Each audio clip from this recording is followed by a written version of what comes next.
बिस्मिल्लाहिर्रहमानिर्रहीम zyme doctor rice Khan په نننۍ ویډیو کې به موږ د نسوارو یا د سموکلیس ټوباکو د پرېښودو په ساينسي طریقه کار باندې بحث او مباحثه کوو. دا زما ذاتی خیال یا اوپینین نه دی، بلکې دا طریقه کار د مختلف ارګنایزیشنز په مثال په توګه باندې ورلد هیلث ارګنایزیشن، CDC، نیشنل کینسر انسټیټیوټ او انټرنیشنل کلینیکل باډیز د ریسرچ، تحقیق او د مطالعې په رڼا کې هغوی وضع کړی دی چې سموکلیس ټوباکو یا نسوار یا د نور قسمه نشاور څیزونو عادت په څنګه پرېږدي. خو د طریقه کار ډسکس کولو نه مخکې لږه په دې باندې خبره کوو چې د نسوار پرېښودل ولې دومره ګرانه ده. ښه اوس په دنیا کې د 15 کروړو نه زیات خلک نسوار یا د نسوار په شکل باندې نور سموکلیس ټوباکو استعمالوي. خو اوس په دې نسوارو کې چې کوم اهم جز دی هغې ته نیکوټین ویلی کېږي، د کوم چې دا نشهیز اثرات وي. او په دې نسوارو کې چې دا کومه چونه وغیره میلاویږي نو دا اصل کې دا نیکوټین د دې نه په اسانه راوباسي. کله چې دا نسوار تاسو شونډه کې کېدی نو د دې نه دا نیکوټین راوځي او بیا په دې شونډه کې کم د وینې رګونه چې دي هغې کې شامل شي او ټول وجود ته لاړ شي، خاص کر مازغو ته. ښه کله چې اوس دا نیکوټین مازغو ته ورسي نو مازغه یو بل کیمیکل کومې ته چې ډوپامین وایي هغه ریلیز کړي او د دې ډوپامین د وجې نه بنده په سور یا خوشحالۍ کې راځي. خو دې ډوپامین کې مسله دا ده چې د دې نه بنده ته اډکشن لګي، عادت لګي او بار بار بیا دا مازغه تا ته دا سیګنل درکوي، پیغام درکوي چې د کم څیز د وجې نه دا ډوپامین راغلی هغه ما ته بار بار راکړه. نو بار بار تاسو بیا د نسوارو دا چونډۍ راخلی او په خوله کې ږدئ. خو اوس د نسوارو یا د نشهیي څیز په عادت کې بل غټه مسله دا ده چې کله بیا دا نه اویلیبل، کله دا میسر نه تاسو سره نسوار نه، نو بیا به تاسو له غوسه هم درځي، جګړه به هم کوئ، په سر به مو درد هم وي او زړه به مو بار بار کېږي چې کله به دا نسوار راځي چې زه یې ور واچوم. ښه اوس راځئ چې د نسوارو یا د سموکلیس ټوباکو د پرېښودو یا د ویډرال یا د هغې نه د ځان خلاصولو په طریقه کار بحث وکړو. نو دا طریقه کار چې دی دا په 3 فیزه مشتمل دی: فیز 1، فیز 2، فیز 3 یا سټپ 1، سټپ 2، سټپ 3. دا اوس مونږ خبره کوو په فیز 1 باندې. دا فیز 1 چې دی دا مختلف انټرنیشنل ارګنایزیشنز وضع کړی دی چې په هغې کې یوه اداره سنټر فار ډیزیز کنټرول اینډ پریونشن یا CDC د امریکې یوه اداره ده او نیشنل کینسر انسټیټیوټ، دا دواړه سر فهرست دي. ښه اوس په دې فیز 1 کې د ادارو چې کوم یو طریقه کار وضع کړی دی هغې ته د 5 A's فریم ورک وایي. اوس دا څه شی دی، د دې څه مطلب دی او دا طریقه کار به د نسوارو د پرېښودو لپاره څنګه استعمالیږي، راځئ په دې خبره کوو. په دې 5 A's فریم ورک کې د ټول نه اول چې دا هغه ټریګرز آیډنټیفیکیشن دی. د دې مطلب دا دی چې یاره ته به د دغه څیزونو پته لګي کم چې تا په نسوارو اچولو باندې مجبوره کوي. د ځینو خلکو دپاره دا ټینشن کیدی شي، د ځینو خلکو دپاره دا د ملګرو سره ملاقات، د ملګرو خواوشا ناسته پاسته کیدی شي. ځینې خلک چې کله کافي یا چای وڅکي د هغې نه بعد هغوی ته د نسوارو حاجت یا د نسوارو ضرورت پیښیږي. به هر حال دا د هر انسان دپاره مختلفه ده، نو چې کم څیزونه تا ټریګر کوي یا تا د نسوارو په اچولو مجبوره کوي ته به هغه آیډنټیفای کړې، د هغې پته به ولګي. د دې نه بعد په د 5 A's فریم ورک کې به ته خپل بیهیوریل میپینګ کې چې د ورځې په کمه حصه کې ته نسوار اچولو ته ډېره مجبوره کېږي چې هغه سهار دی، غرمه ده، ماښام دی، ماسخوتن دی وغیره وغیره. دا ټول میپینګ به ته وکړې، دا هر څه به د ځان سره نوټ کړې. ها کله چې تا ټریګرز آیډنټیفای کړه، خپل بیهیوریل میپینګ دی وکړو، نو بیا به داسې نه کوې چې एकदम نسوار وتغې واړتې او وایې چې را بس د نن نه بعد ما نسوار پرېښوده، بلکې ځان له به یو خاص ټایم ورکړي، یو ډیډ لاین به ځان له ورکړي. د دې 5 A's فریم ورک مطابق هغه 2 ورځې بعد هم کیدی شي، 3 ورځې بعد هم کیدی شي، خو ځان له به یو خاص تاریخ ورکړي چې په دې تاریخ باندې به زه دا نسوار پرېږدم. د 5 A's فریم ورک مطابق دا ځان له چې ته ډیډ لاین ورکې د دې ډېر ښه اثرات وي، ځکه چې ته سایکولوژیکلی او منټلی دې سیز ته تیار شې او تا ته د دې نسوارو د پرېښودو دپاره خاص ټایم هم میلاو شي. ښه اوس د 5 A's فریم ورک مطابق ته ځان له ډیډ لاین ورکو، هغه ډیډ لاین رالی تا نسوار پرېښوده، بیا به د هغې نه بعد ته ځان ته د سوشل انوایرمنټ ایډجسټمنټ کې، مطلب دا دی ستا په کمره کې نسوار پراته دي هغه به ته لرې کې، هغه ځای نه به نسوار ته ختم کې. که فرض که د ملګرو خواته ته ځې او د هغې نه بعد ته د نسوارو حاجت یا ضرورت راځي، نو د ملګرو خواوشا ناسته پاسته به هم د هغې مطابق کمه کې، یا کم قسمه سچویشنز چې تا په نسوارو مجبوره کوي د هغه سچویشن نه به خپل حد الوسع کوشش کې چې د هغې نه ته لرې شي، که هغه چای دی، که هغه کافي ده، که هغه سټرس دی، که هغه خفګان دی وغیره وغیره. بیا په د 5 A's فریم ورک کې د ټول نه امپورټنټ او آخري څیز کمټمنټ سایکالوجي ده چې ستا یو سترونګ کمټمنټ وي، سترونګ اراده دی وي، قوت ارادي دی ډیر زیات مضبوطی د نسوارو د پرېښودو لپاره. هغه کمټمنټ هر څه کېدی شي. مثال په توګه باندې دا کېدی شي چې ما ته د خپلو غاښونو صحت ګران دی، زه نه غواړم چې ما ته د خولې کینسر وشي، زه نه غواړم چې زما د خولې نه د سخابین خیږي، زه نه غواړم چې زما غاښونه دې خراب شي وغیره وغیره. خو اوس فیز 1 چې دی په کافي خلکو کې ډېر ښکلی کار کوي، خو که فرض که د هغوی قوت ارادي مضبوطي نو ډېر زیات خلک په دې طریقه باندې نسوار په کامیابۍ سره پرېږدي. د دې نه علاوه یو بل طریقه کار هم د ادارې وضع کوي یا تجویز کوي چې هغې ته فیز 2 یا اکټیو کویټینګ ویلی کېږي. راځئ په دې باندې بحث کوو چې د اکټیو کویټینګ څه شی دی. ښه، په د اکټیو کویټینګ یا فیز 2 کې دوه طریقه کار دی. یو ته کولډ ټرکي ویلی کېږي، بل ته ګریجول ریډکشن ویلی کېږي. کولډ ټرکي مطلب دا دی چې بس ته سمدستي د مخې ته سره نسوار پرېږدوه. په ګریجول ریډکشن کې دا ده چې ته قلاره باندې د نسوارو ډوز کموه او هغه پرېږده. خو اوس په د کولډ ټرکي میتھډ کې ته چونکې एकदम نسوار پرېږدې نو دا وجود ته یو ډېر غټ چیلنج وي، او که فرض که تا ته څه پراپر سپورټ نه وي،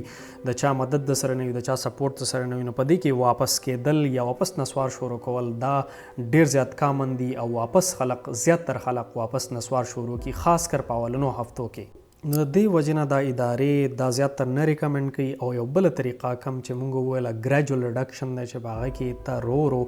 د نسوارو اماونټ کموي. نن چې کوم اماونټ ته واخلې، سبا د هغې نه کم کې، بل سبا د هغې نه کم کې. او په زیاتر خلکو کې دا ګریجول ریډکشن سټریټجي چې دا ډېره په ښه طریقه باندې کار کوي، او په دې کې د ریلیپس چانسز یا واپس ته نسوار شروع کولو چانسز ډېر زیات کم وي د کولډ ټرکي په نسبت باندې. او په زرګونو لکونو خلکو کې چې کله موازنه شوې وه د کولډ ټرکي یا د ابرپټ کویټینګ، کومو خلکو چې بس एकदم نسوار پرېښي وو، کومو خلکو چې په قلاره پرېښي وو، نو دا ثابته شوې وه چې کومو خلکو نسوار په قلاره یا ګریجول کویټینګ کړی دی، نو په هغوی کې د ریلیپس یا واپس ته نسوارو شروع کولو چانسز ډېر زیات کم وو.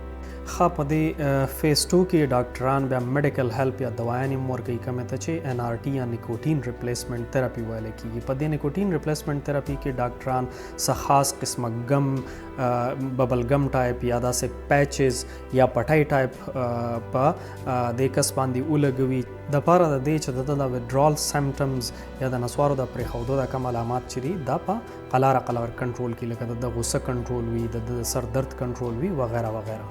اوس دا NRTs یا کومې دوايانې چې ملاویږي د کس ته دا خطرناکې نه وي، نه د دې د نسوارو شانته عادت لګي. د هغې وجه دا ده چې کله ته نسوار واچې نو د هغې سره ستا په وینه کې د نیکوټین مقدار ډېر زیات شي، एकदम ستا په مازغو باندې د هغې ډېر تیز اثر وي. خو په دې NRTs کې یا په دې دوايانو کې دا چل وي چې دوی په قلاره نیکوټین وجود ته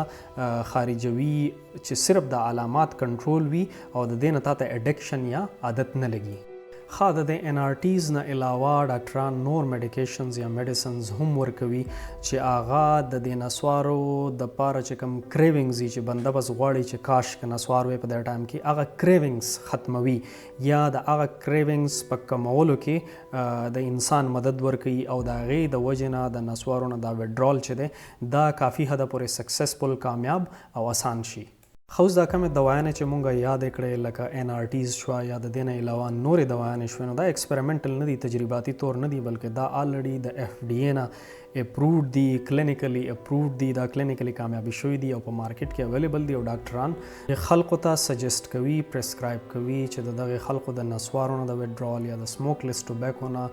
د وډرال یا د ځان خلاصولو کې د دوی مدد وکړي. خو اوس په د فیز 2 طریقه کار کې دا نه ده چې ته په خپله دا ډرګز یا دوايانې اخلې، بلکې د یو مستند ډاکټر په مشوره باندې به دا علاج معالجه کوي. ښه، اوس په د نسوارو پرېښودو کې د ټول نه یو اهم څیز چې دی دا کریوینګز یا ارج کنټرول کول دي. کم د کریوینګ یا د ارج مطلب دا دی چې ستا د زړه ډېر په خواهش سره دا ووایي چې بس تا نسوار ما واچولی، نو بس دا ادارې وایي چې دا به ذهن کې ساتي چې دا ارج چې دی یا دا کریوینګ چې دی چې دا بس یو 100 منټه وي. که فرض که تا هغه 100 منټه کنټرول کړه نو د دې نه بعد د نسوارو دا پرېښوده د کافي حده پورې اسانه شي. بل دا ادارې د دې کریوینګز یا د دې ارج نه د بچ کېدو لپاره د نسوارو متبادل هم ریکمنډ کوي یا سجست کوي چې په هغې کې ځینې متبادل چې کوم دی دا سومپ دی کوم چې الریډي خلک استعمالوي او زموږ خلک خو الریډي تورې چڼې شوې یا تور مرچ شو وغیره وغیره دا د دې نسوارو متبادل استعمالي خاص کر کله چې نسوار پرېږدي نو د یو څو ورځو لپاره دا متبادل استعمالي چې یاره نسوارو ته د دوی حاجت دوباره نه کیږي او د دوی هغه کم خواهش چې دی په دې پوره کیږي. د دې نه علاوه دا ادارې وایي چې که فرض که څوک د سټرس د لاسه نسوار اچوي نو هغوی له پکار ده چې خپل سټرس مینج کړي، مثال په تور باندې ورزش وکړي، ایکسرسایز وکړي، منډه ترړه ووایي، څه داسې کار دی وکړي چې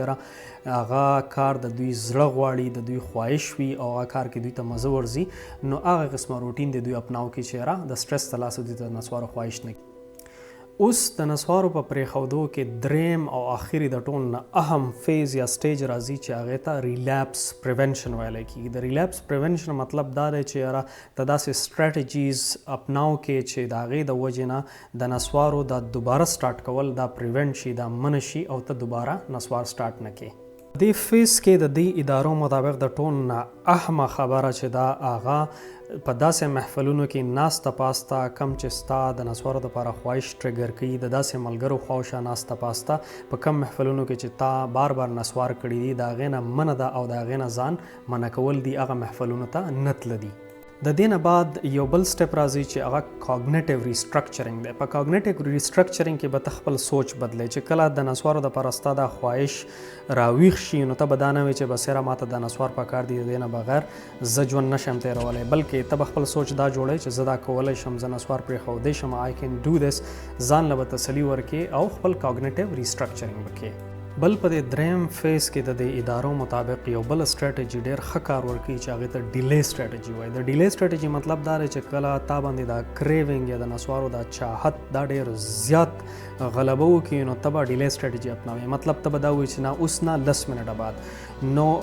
زیاتر سټډیز داسې وایي چې یاره 10 منټه بعد ستا اراده نوره هم مضبوطه وي د دې نسوارو پرېښودو حوالې سره. نو دا ډیلی سټریټجي هم په دې کې ډېر اهم کار یا کردار ادا کوي. بل دا ډیلی سټریټجي یا یو څو ورځې یا لږ وخت چې ته د دې نه په امن شې نو ستا د برین کوم ریوارډ سیسټم چې دی یا اډکشن سیسټم چې دی هغه مکمل چینج شي او هغه نیچرل ډوپامین طرف ته راشي او بیا تا ته د نسوارو حاجت نه محسوسېږي. دې نه علاوه ته چې خپل پروګرس هم په ریګولر بیسس باندې نوټ کړې نو د ستا دا پروګرس هم تا ته یو موټیویشن وي او هغه هم تا د دې نسوارو د حاجت نه یا د ارج نه محفوظوي. د دې نه علاوه ستا کوم سوشل سپورټ چې دی ستا فیملی شوه، ستا بچي شوه، دا هم د کافي حده پورې تاله سپورټ مهیا کوي په دې وډرال کې یا ریلیپس کې د هیلپ کولو دپاره. ښه اوس که ته د هر څه باوجود ته کامیاب نه شوې او ته دوباره ریلیپس شوې مطلب دوباره نسوارو ته راواختی دی او دوباره دی د زړه نه مجبوره شوې او نسوار دی دوباره وکړه نو د دې مطلب دا نه دی چې ته فیل شوې، ته ناکامه شوې، بلکې زیاتر انډیویجول یا زیاتر خلق دا ایز ا لرنینګ اپرچونټي وګرځوي، د دې نه زده کړه وکړي او د دې مطلب دا نه دی چې ته به بیا مسلسل نسوار دوباره کې، بلکې واپس په دا پروسیجر یا پروسس د سره کې او په دویم ځل باندې یا په دریم ځل باندې دا قصه نور هم اسانه وي د نسوارو د پرېښودو ده یا د وډرال ده. نو که فرض که ستا ریلیپس وشي نو دا ایز ا فیل ور مه ګڼه بلکې دا یو ایز ا لرنینګ اپرچونټي وګڼه او د دې نه زده کړه وکړه. بل د دې ادارو مطابق د وخت تېرېدو سره چې څومره وخت تېرېږي څومره ته کوشش کې بار بار د نسوارو پرېښودو نو په لانګ ټرم کې یا په زیات وخت تېرېدو نه بعد د ریلیپس یا نسوارو ته د واپسۍ کم چانسز چې دي دا ډېر حده پورې ډېر کم شي او د وډرال یا د نسوارو کم پرېښودل چې دي نو دا د دې د سکسس یا د کامیابۍ ریټ ډېر زیات سیوا شي. بهرحال نسوار پرېښودل صرف د ارادې پورې محدود نه دی چې اراده وکړه او نسوار به پرېږدې بلکې د دې دپاره مستقل مزاجي او یو صحیح ساینسي حکمت عملي پکار ده. د صحیح اپروچ سره او د صحیح ساینسي حکمت عملي سره د دې نه خلاصون او د نسوارو پرېښودل دا 100% ممکن دی. که فرض که دا ویډیو ستاسو خوښه شوي د دې نه مو څه زده کړي نو دا ویډیو ورسره لایک کړئ، د خپل ملګرو سره شیر کړئ او که فرض که تاسو په دې چینل باندې نوي یې نو زموږ دا چینل لازمن سبسکرایب کړئ. ملاویږو تاسو سره د داسې ساینسي او خوندور ویډیو سره په یو بل ویډیو کې تر د هغې پورې د الله په امان.